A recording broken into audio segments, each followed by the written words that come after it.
Bienvenidos y bienvenidas a Jubilosos por las Artes, un programa cuasi radiofónico para redes sociales, para que puedas compartir tus experiencias como jubilado, como jubilada dentro del terreno de las artes. ¿Qué tal te la estás pasando? Levántate, sacúdete, báñate, pero no te quedes ahí y participa en Jubilosos por las Artes.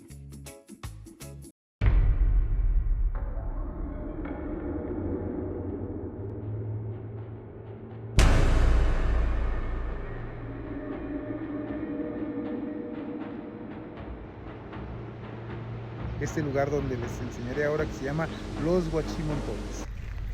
Vamos para allá.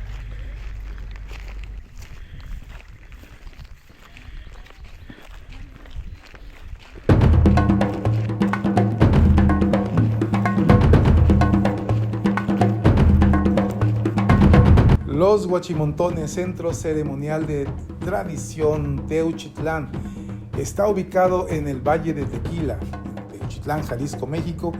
Es del periodo preclásico tardío.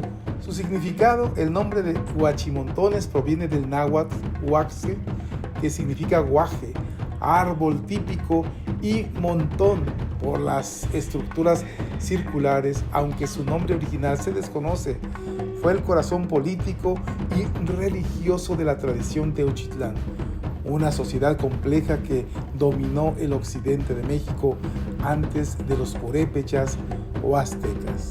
Y miren ustedes, sus estructuras son únicas, son círculos concéntricos escalonados, huachimontones, únicos pues en Mesoamérica. Se caracteriza por patios circulares, gran huachimontón, lugar del juego de la pelota y principalmente la vida y ritual. Culto a Ejecatl y Quetzalcóatl. Las estructuras circulares simbolizan vientos y ciclos agrícolas, ceremonias dinámicas que incluían un ritual del volador, evidenciado en las figurillas que encontramos en el Museo de los Huachimontones, igual que los juegos de pelota con connotaciones cósmicas. Hasta la vista, estamos en las andanzas del jubilado.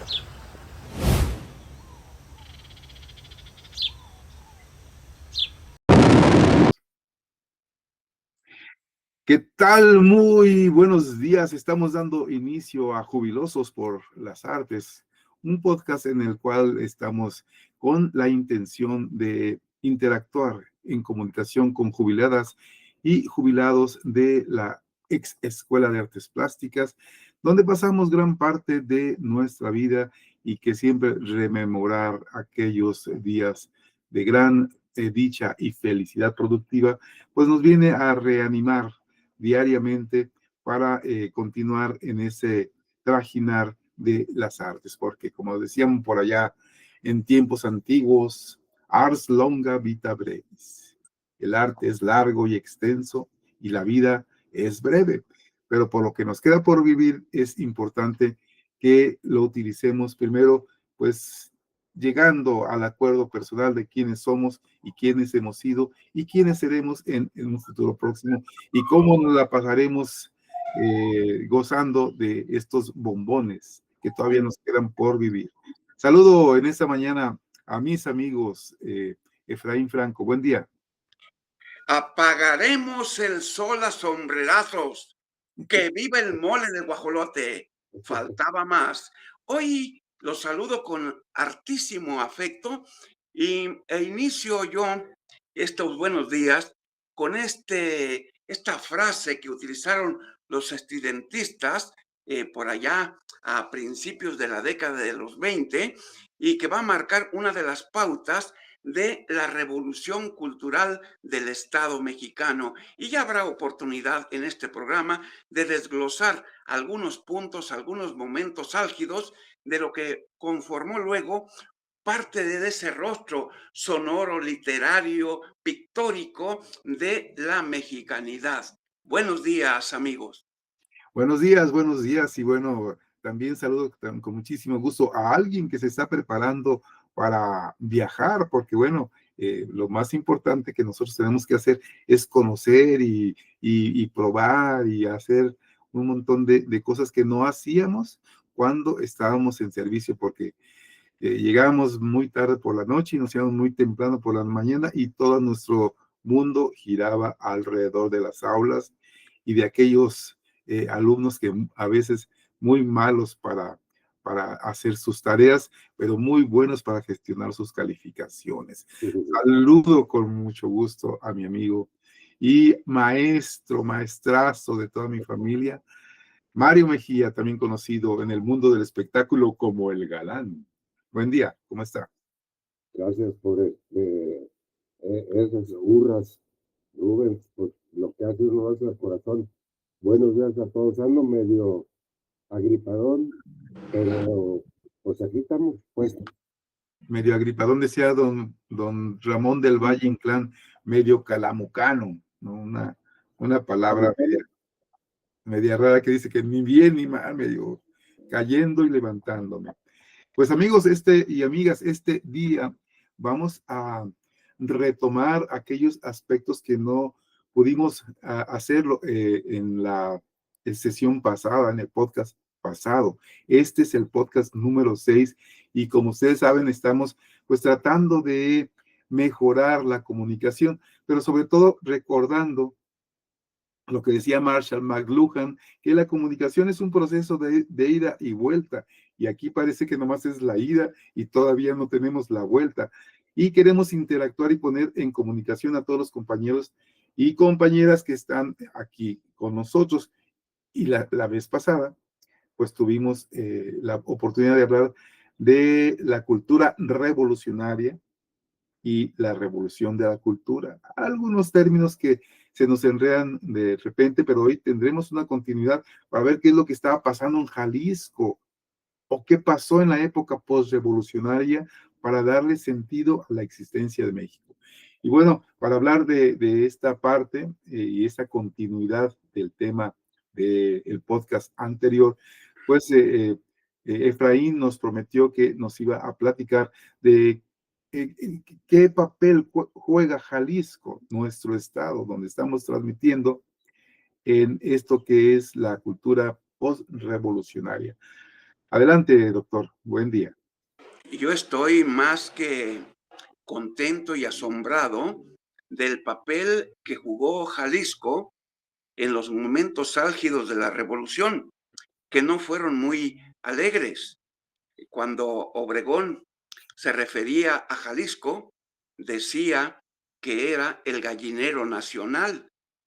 Y tenía razón, porque exactamente aquí en Jalisco no nos caracterizamos por ser de avanzada, ser personas que lucharan por ideales como Madero, como Zapata, como Villa, como Felipe Ángeles. No, de aquí de Jalisco, infortunadamente, es oriundo un personaje de triste memoria, Victoriano Huerta, el Chacal, el que dio el golpe de Estado, el que traicionó a la nación y asesina a Francisco y Madero y Pino Suárez.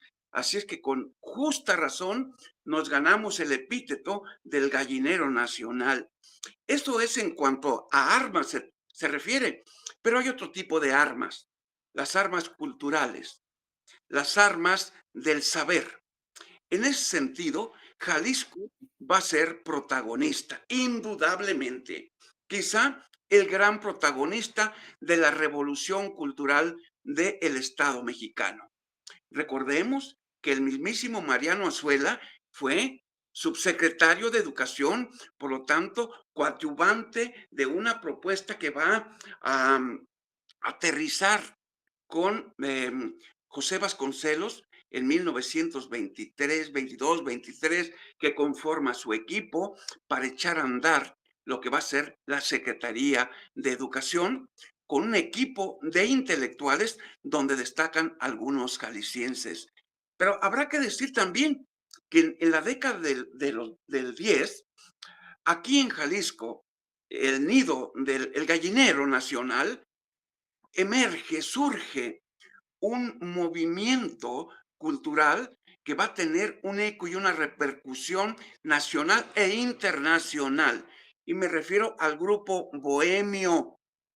por aquí en el centro de nuestra ciudad, teniendo como epicentro lo que luego sería el Museo Regional, se reunían Isca Farías, José Guadalupe Zuno, llegó por allí en algún momento David Alfaro Siqueiros, vaya, una serie de intelectuales, de artistas, de pensadores y de sentidores de la estética y generan una de las propuestas estéticas de avanzada a nivel nacional, a nivel internacional. Vaya, se va a volver el grupo bohemio un detonante para generar eh, varias vertientes en la plástica, en la literatura y en la educación. Habrá que mencionar que dentro de todo esto, Mariano Azuela, que yo respeto y quiero tanto, y que no se encuentra, desgraciadamente, en la rotonda de jaliscienses esclarecidos, no está. Y es una injusticia de verdad tan grande como Júpiter, así de enorme. ¿Por qué Mariano Azuela? Yo me he preguntado, el más grande novelista de la revolución, ¿por qué no está en la rotonda de jaliscienses esclarecidos? Mi respuesta es la siguiente. Puedo estar equivocado, pero es mi respuesta.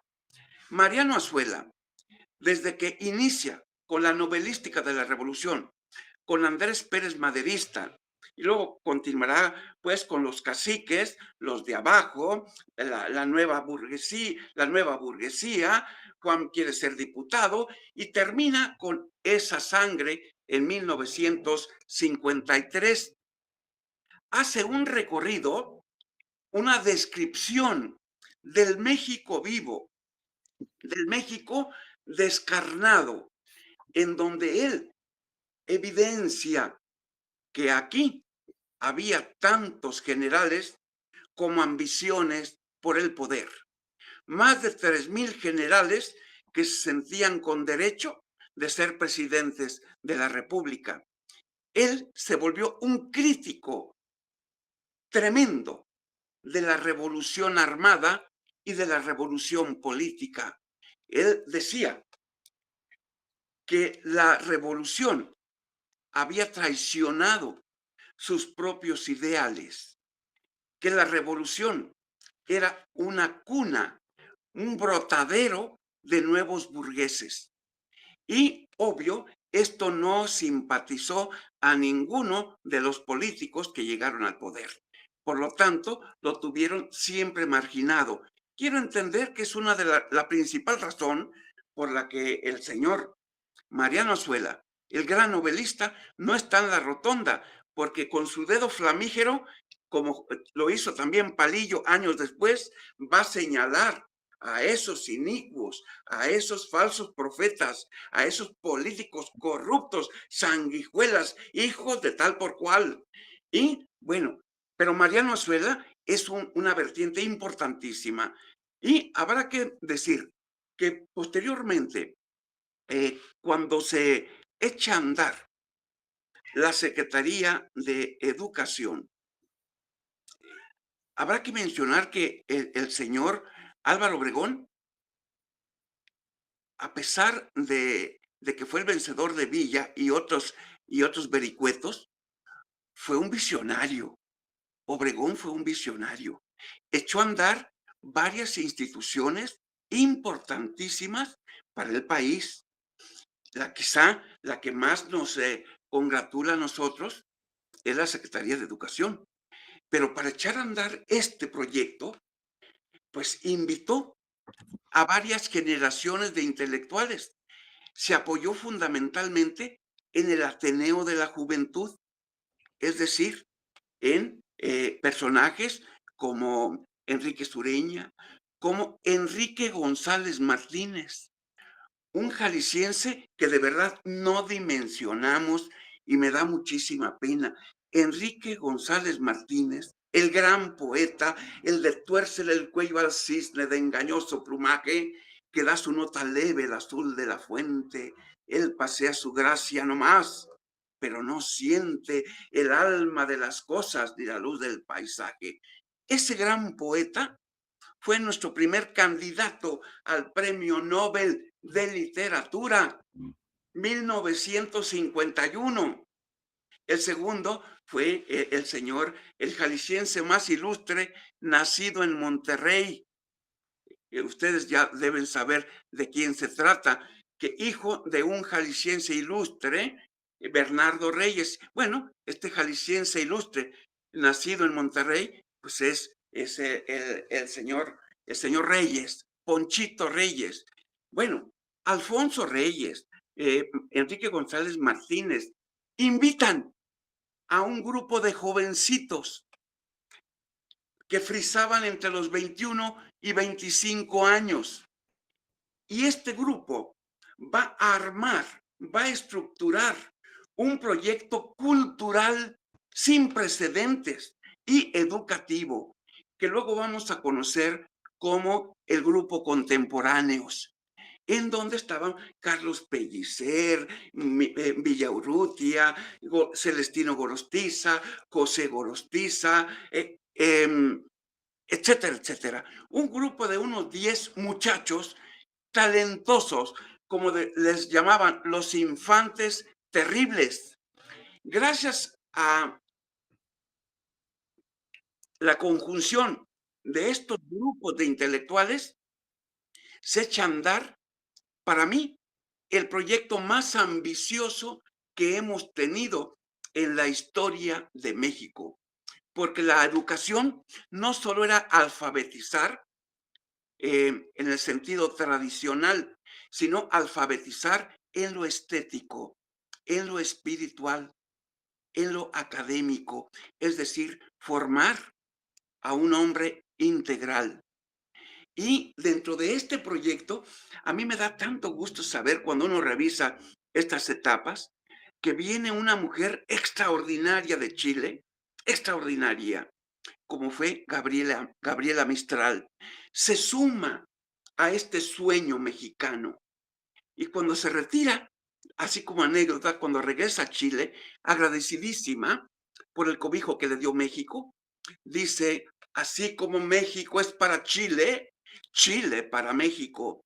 Esto lo dijo por allá a unos 2 años, 2, 3 años antes de que terminara la década de los 20, y suena tan cercano, tan picante todavía, y se le atribuye a X, Y y Z, pero esto lo dijo la gran Lucila Godoy, Gabriela Mistral, que en 1945 obtuviera pues el premio Nobel. Y también de una u otra manera se suma un personaje que yo quise tanto, que yo quiero tanto, el gran poeta Pablo Neruda, que va a llegar aquí a México y descubre que dentro de ese grupo de soñadores de echar a andar un nuevo país, se encontraba un genio que desgraciadamente murió a los 33 años y que era de Zacatecas, el gran Ramón López Velarde, que estaba casi olvidado, por allí empolvado, y quien lo redescubre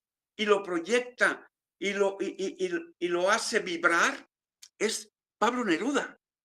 Pablo Neruda, aquí está el gran poeta que va mucho más allá de la suave patria, el gran poeta que revalora la tierra, el sentimiento, al México profundo.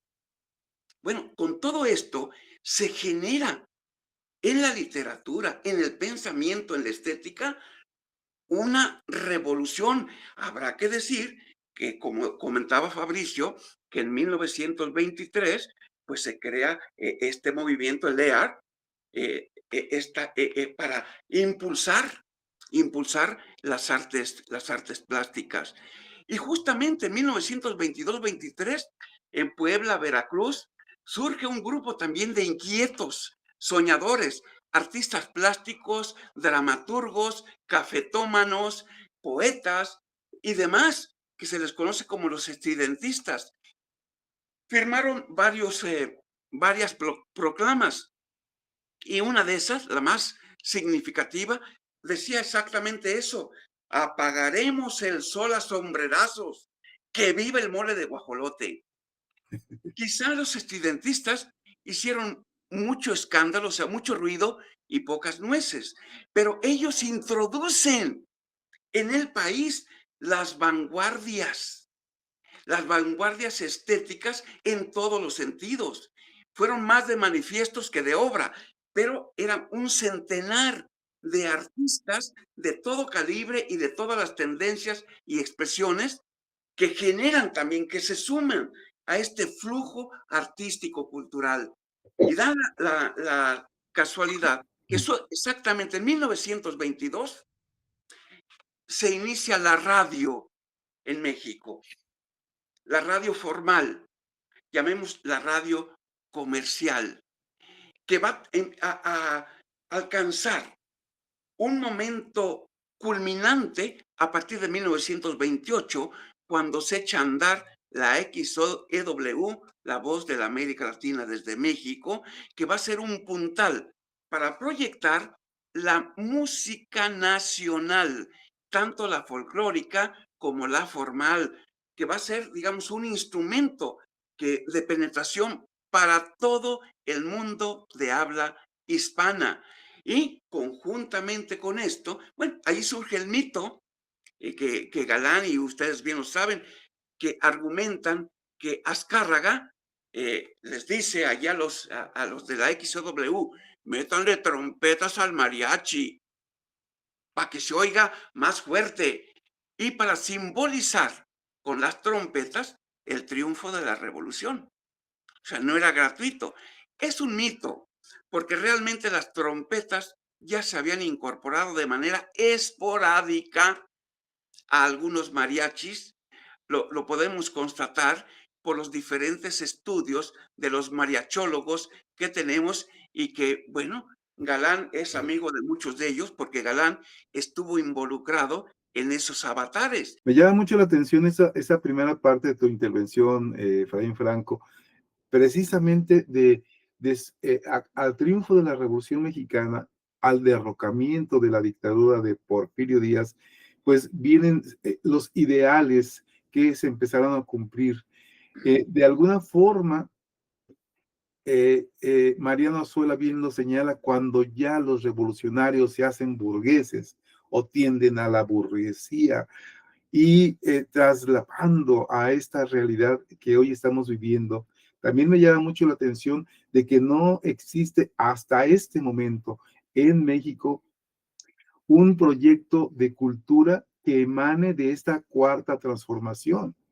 Y pues precisamente lo que estamos viendo y viviendo en esta etapa de la vida en México es este movimiento democrático cuyo partido y cuyos partícipes del mismo no han sabido aglutinar cuál será el perfil de mexicano que queremos después del triunfo de esta revolución no armada en este momento, 2025 y antes de la historia del país. Y vemos, ya lo estaba señalando en el podcast pasado, que vemos que las manifestaciones del pueblo se dan sin estos decretos, esta ideología que tiene que ver con la transformación del país. Si les parece bien, vamos a un breve corte y regresamos inmediatamente. Muy bien, pues hoy estamos aquí en Zapopan, la ciudad de los niños, así le dicen. Y hoy constatamos que así es, pero no solamente de los niños, sino también de las personas jóvenes y de las no tan jovencitas.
realmente fue algo sensacional estar en este festival del trompo, el yoyo y los juegos tradicionales. Esto a mí me trae muy buenos recuerdos, aquellos tiempos en donde fui campeón del yoyo y del trompo.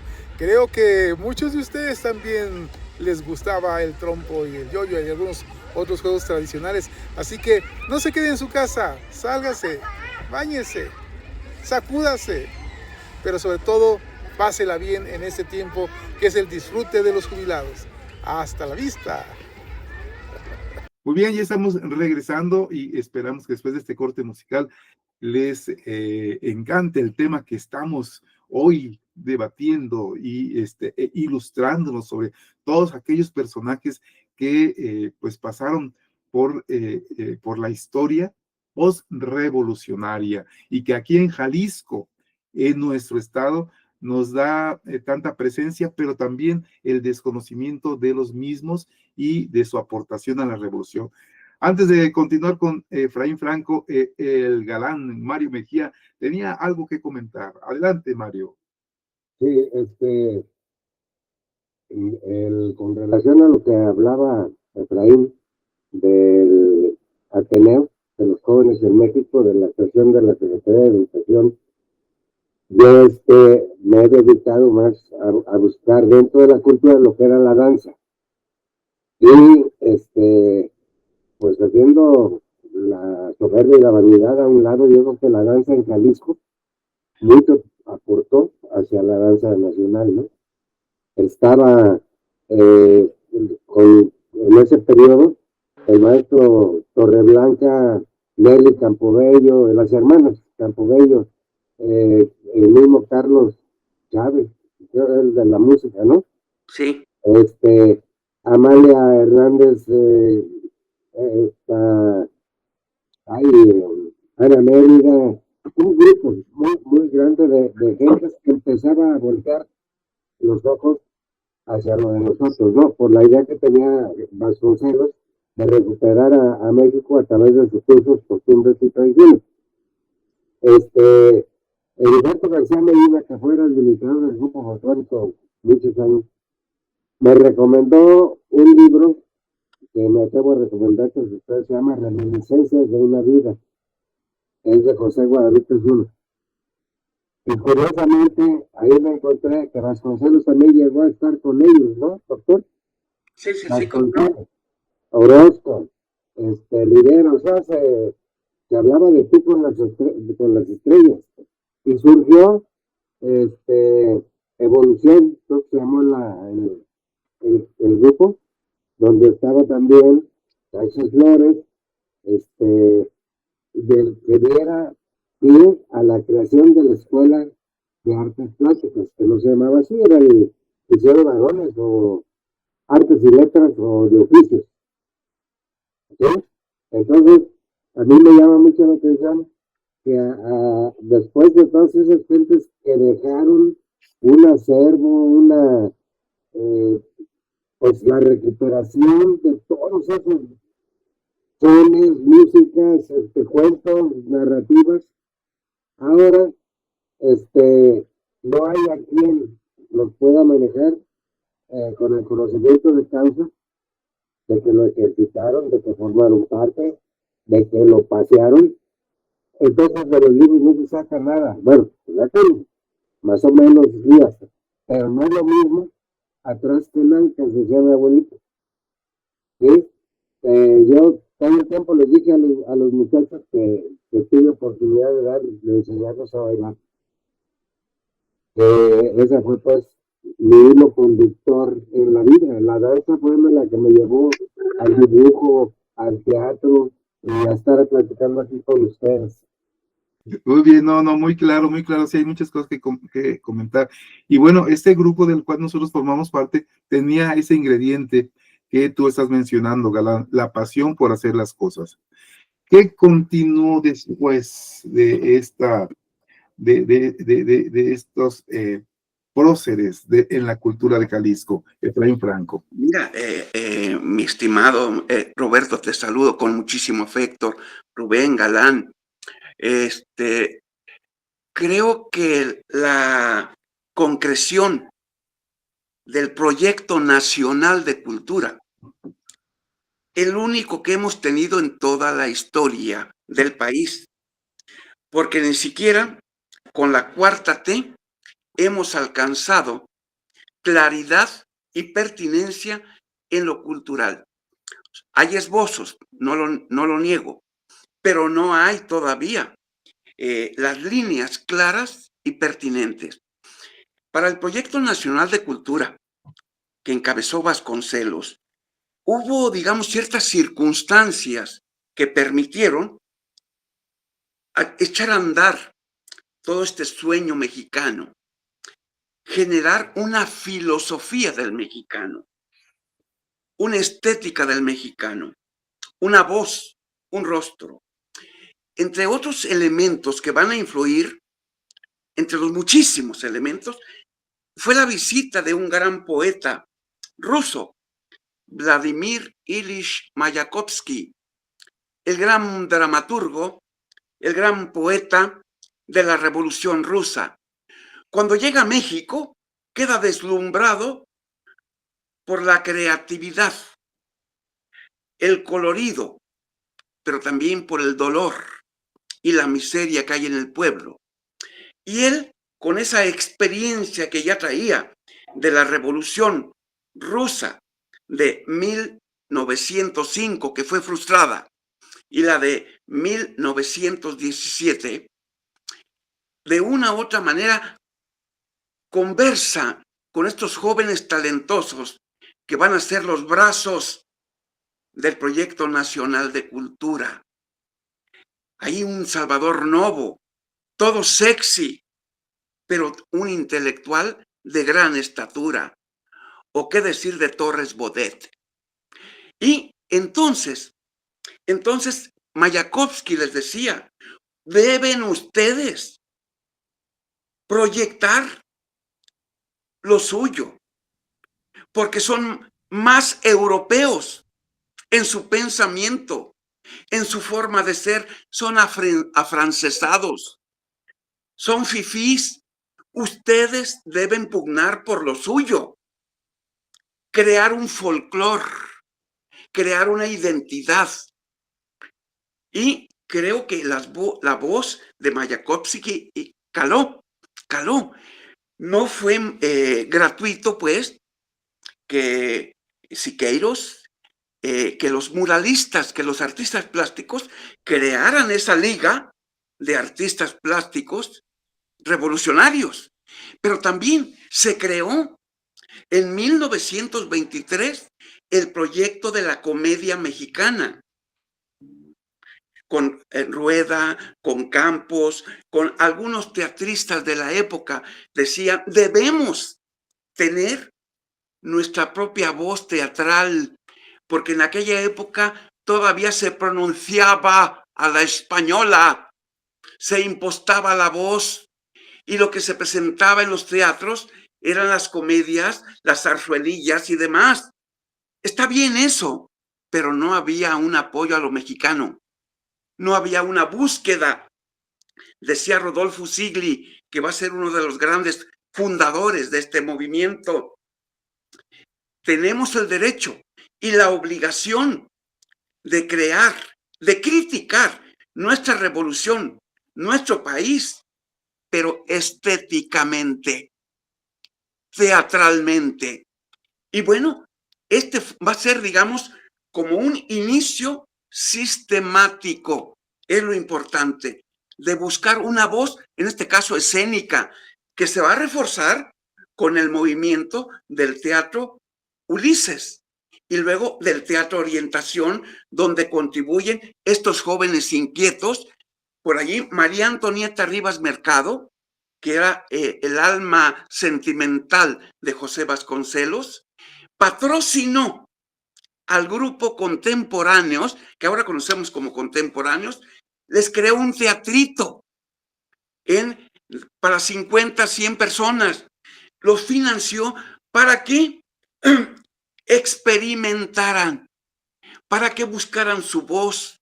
Y de allí, uno de esos muchachos, que de aquí de Jalisco, que es Roberto Montenegro, fue enviado a Yale para estudiar escenografía. Y va a ser nuestro primer escenógrafo con maestría en escenografía.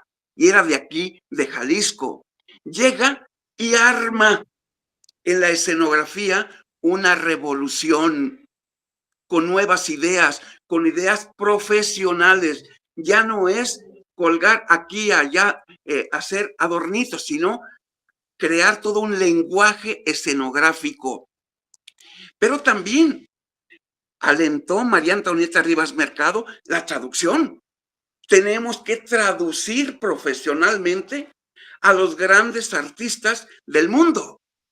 Y afortunadamente, Novo, Villurrutia, Gorostiza, Pellicer, Usigli hablaban varias lenguas y eran creadores. Entonces ellos nos pusieron en contacto con las manifestaciones artísticas, culturales, europeas y norteamericanas. Es decir, la revolución cultural de México, a mí me parece que la importancia es en que el tema es lo mexicano, pero digamos, las teorías estéticas son universales. No somos el Rancho Grande, que luego va a ser tema de una película. Somos, digamos, un movimiento orgánico, sistemático, con cabezas que tenían una gran claridad.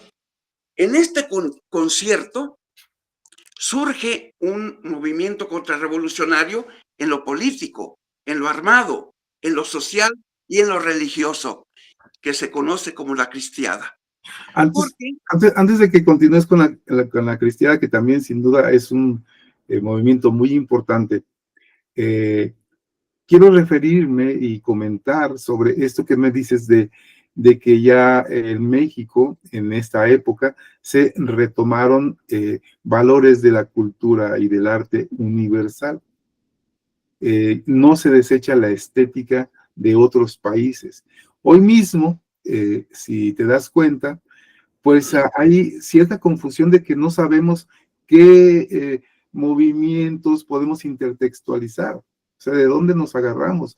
Y creemos que muchos de los miembros de la juventud de esta generación Z que dicen, pues están transculturizados únicamente por la cultura del Oriente.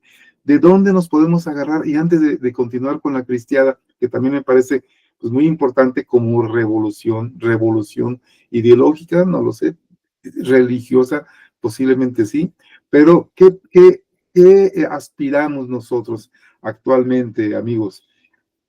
¿A dónde le tiramos? ¿De dónde nos podemos agarrar para fortalecer esa estética nacional? Que es lo que pues, nos recomendaban ese ruso, y poder crear este movimiento cultural, artístico, de cara a este siglo, que prácticamente apenas llevamos 2 décadas y un poquito más. ¿Qué sigue? ¿Qué sigue con esta cuarta transformación en el terreno cultural? ¿Qué sigue y de dónde nos pudiéramos agarrar como valores universales del arte? Efraín. Mira, en el 88 se fracturaron las utopías. Con la caída del muro de Berlín, cayó una ideología cabalgante. Terminaron los lineamientos ideológicos, estéticos, filosóficos de toda una época. No tenemos ya utopías. Hay que construir esas utopías. No tenemos una línea filosófica dominante, una línea estética. La posmodernidad es sinónimo de caos, caos primigenio. Es una época de búsquedas. Se desmoronó el muro de Berlín y con él cayeron todas las propuestas estéticas anteriores. Hay una búsqueda incesante a nivel internacional. Estamos como empantanados en este momento. Nos movemos mucho y nos hundimos más.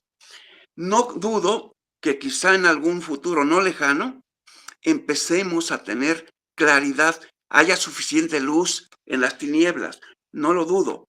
Pero en este momento todavía navegamos sin una filosofía, sin una estética, sin una ideología, sin una espiritualidad claras, pertinentes, adecuadas.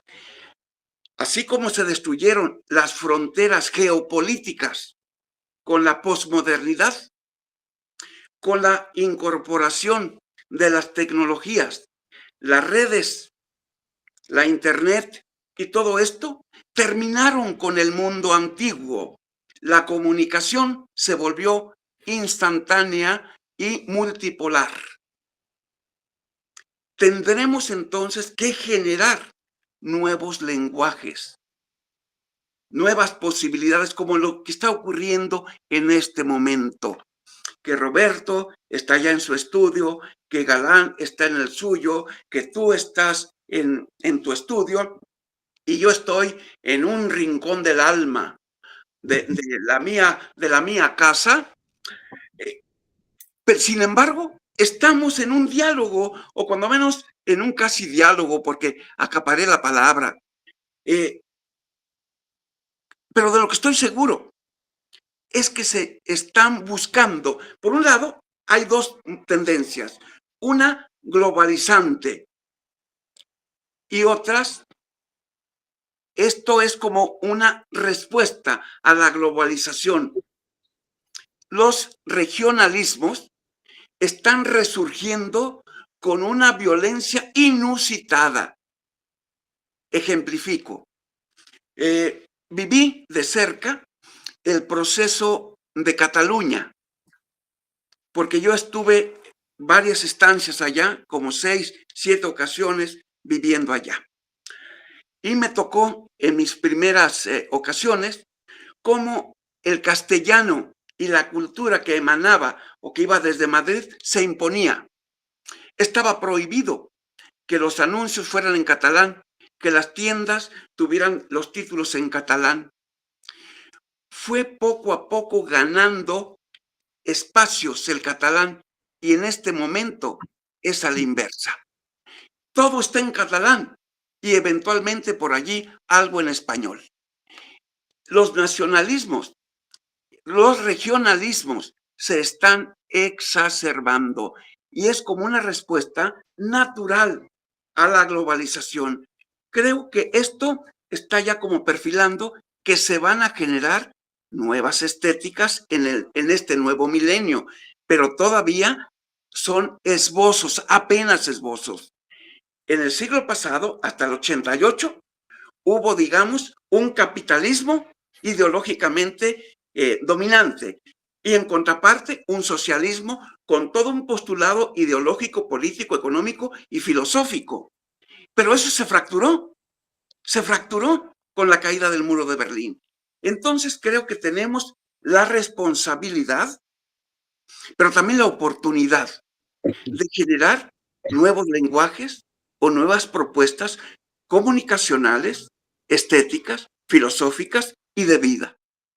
Sí, posiblemente esos nacionalismos que teníamos después de la Revolución Mexicana y ahora en la Cuarta Transformación, nacionalismo que, como tú dices, pues apenas empieza a vislumbrarse, recuperando la cultura perdida con la invasión española aquí en México y la recuperación de la sabiduría olmeca, tolteca, azteca, maya, y dándole también importancia a eso que para nosotros es desconocido y que de hecho se quería borrar en tiempos del neoliberalismo, pues nos dará la oportunidad de explorar esos nuevos lenguajes como una especie de justicia a lo que en un momento terminó por enterrarse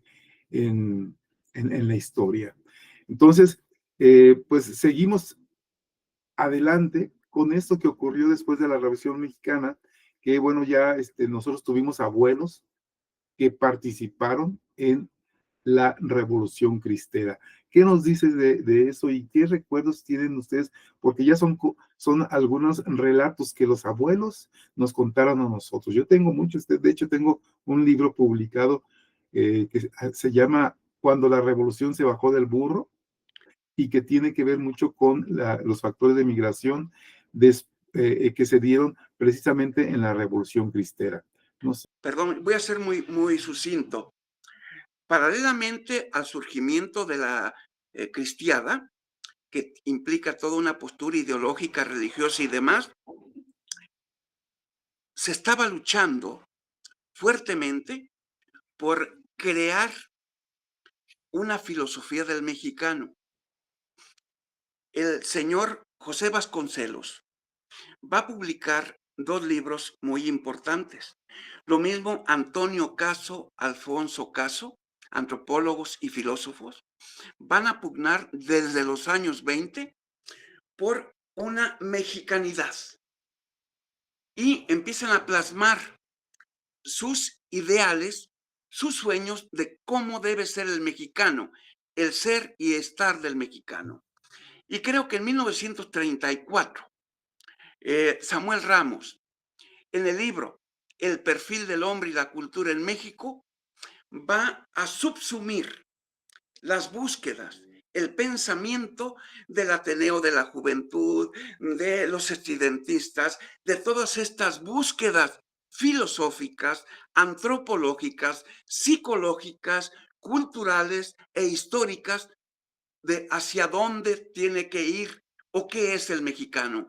Es un primer gran estudio, un gran tratado en estos rubros de lo mexicano y la mexicanidad, visto desde la mirilla de la revolución revolucionaria en el buen sentido. Después se sumarán Emilio Uranga, Octavio Paz, y ya en los tiempos cercanos a nosotros va a haber algunos antropólogos y filósofos como Leopoldo Sea, como Bonfil Batalla, etcétera, que van a ahondar en esta búsqueda de lo mexicano. Y quiérase que no, es importantísimo para poder consolidar una revolución, tener una visión filosófica de lo que somos. Es decir, un viaje al ser. Y logramos, creo, de una u otra manera, fuimos uno de los primeros pueblos latinoamericanos que construimos un pensamiento cuasi filosófico. Y sí, una línea de la identidad nacional. Tenemos, creo que, buenos estudios, profundos estudios de lo mexicano y la mexicanidad. Paralelamente o paradójicamente a movimientos contrarrevolucionarios. Pero estos movimientos contrarrevolucionarios, y con esto termino, como fue la cristiada, producen una literatura y un arte sumamente importante, incluso hasta en el corrido, con algunos como Valentín de la Sierra, que es un corrido a un cristero, que es, decía Chuchín Gómez Fergoso, el más hermoso canto de la revolución, el más hermoso corrido de la revolución. Ciertamente es un buen corrido desde el punto de vista musical, literario, pero es la voz ideológica de la contrarrevolución. Pero al mismo tiempo se va a dar una exaltación a los exvotos, que es arte popular, a lo que llaman a las teatralidades que últimamente se están estudiando, es decir, las peregrinaciones con toda una carga emocional, con toda una espiritualidad, las coronaciones de los Cristos y viva Cristo Rey, y al mismo tiempo el cine que empieza a surgir con violencia y la danza y el teatro se anclan allí. Y en literatura van a surgir personajes como José Guadalupe de Anda, que es el más grande narrador de la contrarrevolución, pero él desde afuera ve, José Guadalupe de Anda es de Jalisco y publica en 1936 probablemente la más grande novela equivalente a los de abajo, pero que no ha tenido la repercusión por razones políticas. José Guadalupe de Anda, en su novela Los Cristeros o la Guerra Santa de los Altos, critica literariamente de manera atroz, describe los crímenes que cometen los cristeros, crímenes lesa humanidad, que en nombre de Viva Cristo Rey devastaban, mataban, bombardeaban trenes, pero también los soldados, el Estado mexicano, en nombre de la Constitución, de la legalidad y de la aplicación de la norma, cometieron una serie de atrocidades. José Guadalupe de Anda, desde un realismo crítico, pone en su lugar a unos y a otros. 1936, por lo tanto, el señor presidente Lázaro Cárdenas, que era, por supuesto, que era anticristero, dijo, esa novela no va. Pero los cristeros dijeron, esa novela tampoco va. Entonces, una gran novela, literariamente hablando, fue sobajada, sometida, acallada por razones extraliterarias. Pero así como esta obra, surgieron otras. Muchos dirán que todo esto culmina con la obra de Agustín Yáñez, Al filo del agua, y con la obra Pedro Páramo de el gran Juan Rulfo, Juan Nepomuceno Pérez Vizcaíno, alias Juan Rulfo.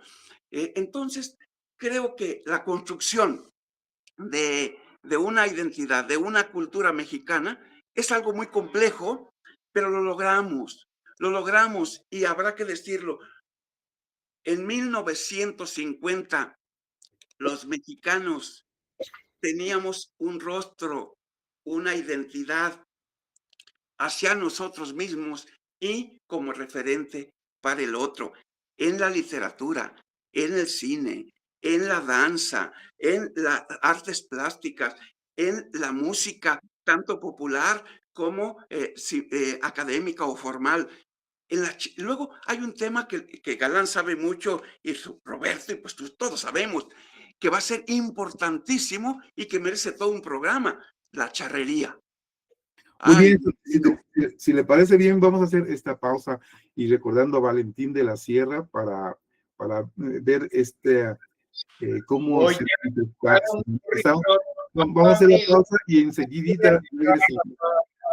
llamábase Valentín que fue fusilado y colgado en la sierra. ¡Ajá!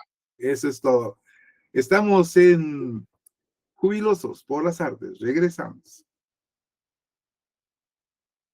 Ya regresamos después de Valentín de la Sierra aquí a Jubilosos por las Artes, ese podcast que es un intento de comunicación entre los jubilosos, jubilados, jubiladas de las artes plásticas, escénicas, dancísticas.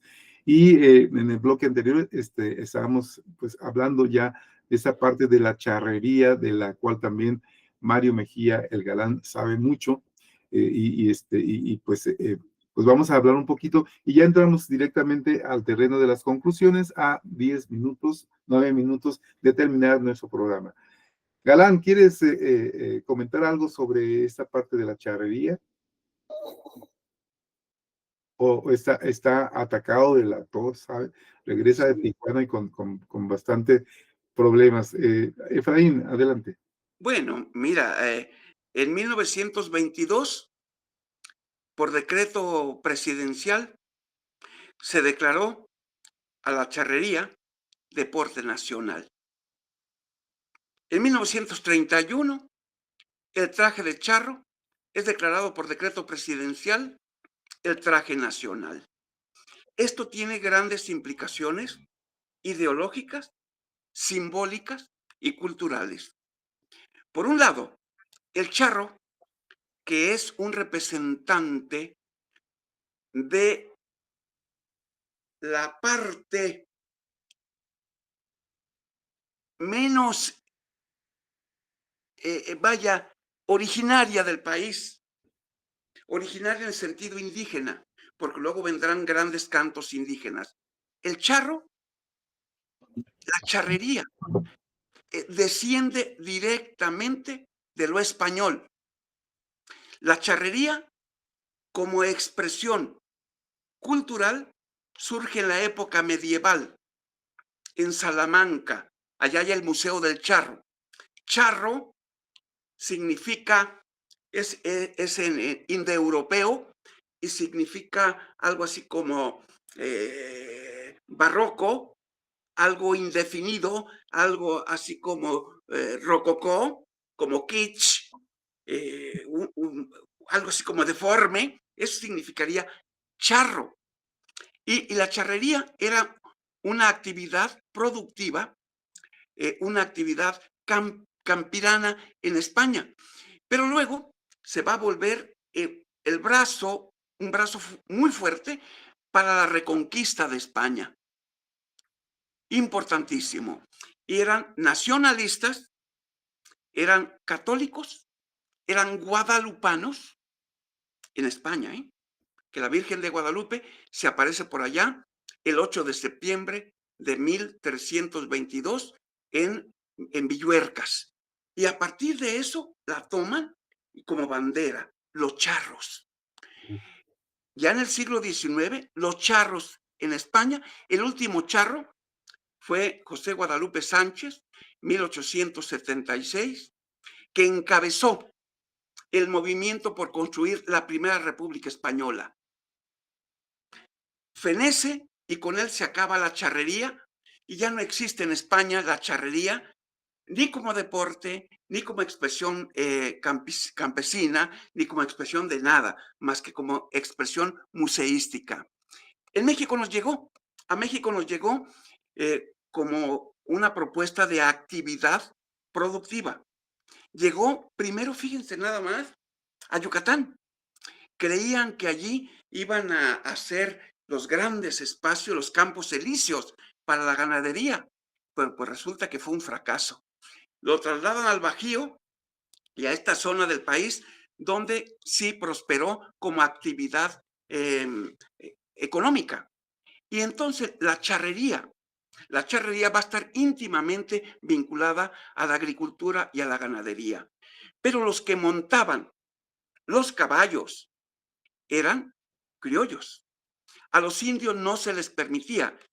Había de hecho toda una postura y un decreto que no era factible que un animal se subiera a otro animal. Es decir, que un indio montara un caballo. Sobre todo en las partes, digamos, en las partes donde la indianidad era muy fuerte. Sí. Aquí en el Bajío, en Jalisco, en Guanajuato y esta zona, pues la población indígena, habrá que decirlo con toda claridad, era minoritaria. Aquí la voz cabalgante era el criollaje. Sí. Era el criollaje. Entonces, aquí la charrería, como expresión productiva, fue muy fecunda.